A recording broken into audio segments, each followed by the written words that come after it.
Hello বন্ধুরা, back to my new YouTube channel. আবারও নিয়ে এলাম তোমাদের সামনে ছোট্ট একটি ভিডিও নিয়ে। তো তোমরা কেমন আছো? আশা করি সুস্থ আছো, ভালো আছো। তো আজকে পৌষ পার্বণ, তাই সকাল সকাল চলে গেলাম মিল থেকে নিয়ে আসলাম আতপ চাল, ভেঙে নিয়ে চলে আসলাম। আটা নিয়ে বাড়িতে আসলাম। আসার পর ভাস্তির সাথে একটু কথা বলছি, তখন আসলো বোন, এই যে গঙ্গারামপুর থেকে। বোন গঙ্গারামপুর গেছিলো, তো গল্প করছি। আর ও এমনভাবে এসছে, আমি ওকে চিনতেই পারিনি, মনে হচ্ছে কোন মুসলিম চলে এসছে। তো একটু গল্প করার পর তাড়াতাড়ি ঝটপট চলে আসলাম রান্নাঘরে। তো এই যে দেখো, গুড়গুলো আমি ঝুড়ি ঝুড়ি করে কাটার পর মা এবার আমাকে শেখাবে যে তেল পিঠা কী করে করতে হয়। তো আমি জানি না, মা আমাকে বলছে দেখ আমি শিখিয়ে দিচ্ছি, এইভাবে করে করবি, আর তুই তেল পিঠাটা ভেজে নে, আমি আলাদা কিছু করি। তো আমি হচ্ছে ঠিক আছে, বলে দাও, আমি তাহলে দেখে নিচ্ছি। দেখো, তার মধ্যে নিয়ে নিল চালের আটা, কালো জিরে আর একটু সুজি দিয়ে দিল, আর দিয়েছে হালকা করে একটু দুধ, আর এই যে গুড়গুলো দিয়ে দিচ্ছে, দিয়ে ভালো করে মেখে নিচ্ছে।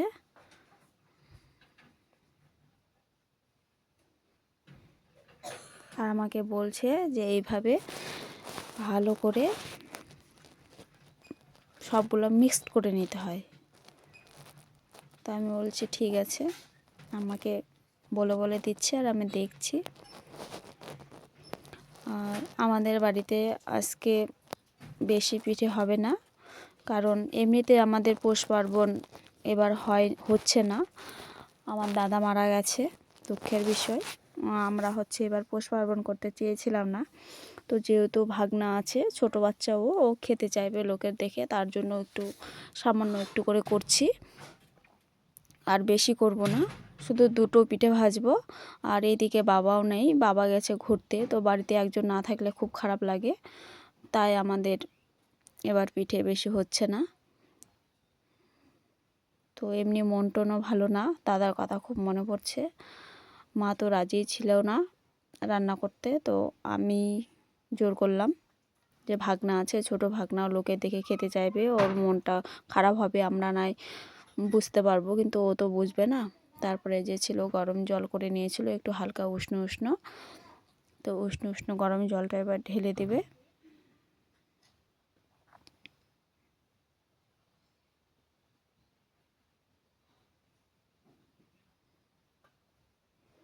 যে এবার ভালো করে মিক্স করে নিচ্ছে,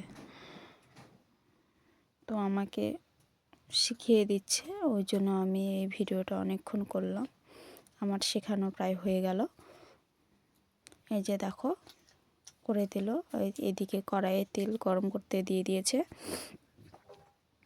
এবার আমাকে একটা শিখিয়ে দেবে, বলছে যে এরকম করে দিয়ে পিঠেগুলো ভেজে নে। আমি বলছি ঠিক আছে। তো প্রথম পিঠেটা মা ভাজবে। এই যে দেখো, মা আমাকে শিখিয়ে দিল, কারণ আমি কোনোদিন আগে পিঠে ভাজিনি, সেই জন্য শিখিয়ে দিল। এমনি অন্য কিছু করে দিয়েছি, মানে কাজ করে দিই, কিন্তু কোনোদিনও পিঠে ভাজতে বসিনি। আজকে মায়ের মনটা ভালো না, ওই জন্য আমাকে বলছে তুই একটু কর, আমি অন্য করি, তাহলে তাড়াতাড়ি হবে। আমি বলছি ঠিক আছে। তারপরে দেখো, এই যে আমি এবার ভাজতে শুরু করলাম।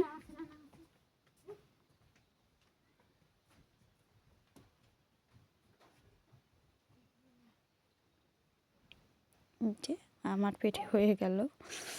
প্রথমটা ভালো একটু হলো না, ধীরে ধীরে ফুলছে।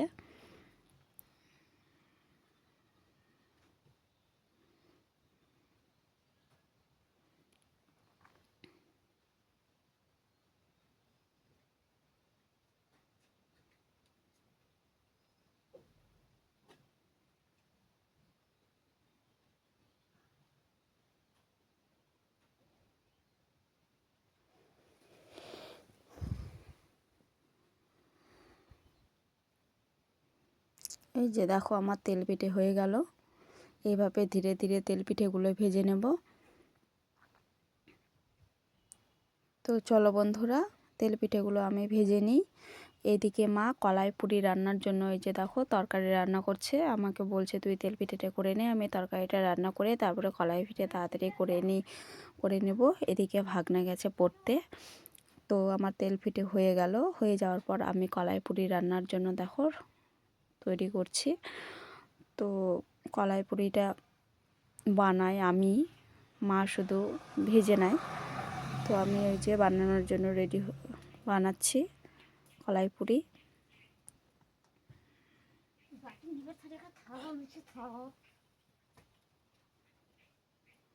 যে দেখো কলাইপুরি আমার হয়ে গেল বানানো। এইভাবে আগে আগে আগে করে আমি কলাইপুরিগুলো বানিয়ে নিই তাড়াতাড়ি করে।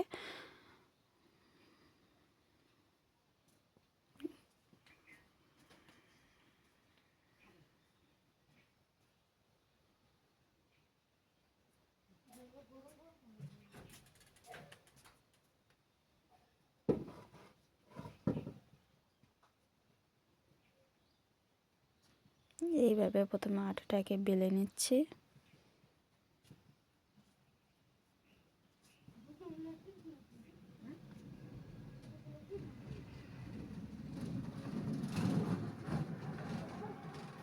তারপর এইভাবে ছাঁচের মধ্যে দিয়ে একটু তরকারি দিয়ে জয়েন করে দিচ্ছি, তাহলে হয়ে যাচ্ছে কলাইপুরি। আমরা এইভাবেই করি, তোমরা কিভাবে করো আমাকে জানিও, তাহলে শেখা হবে।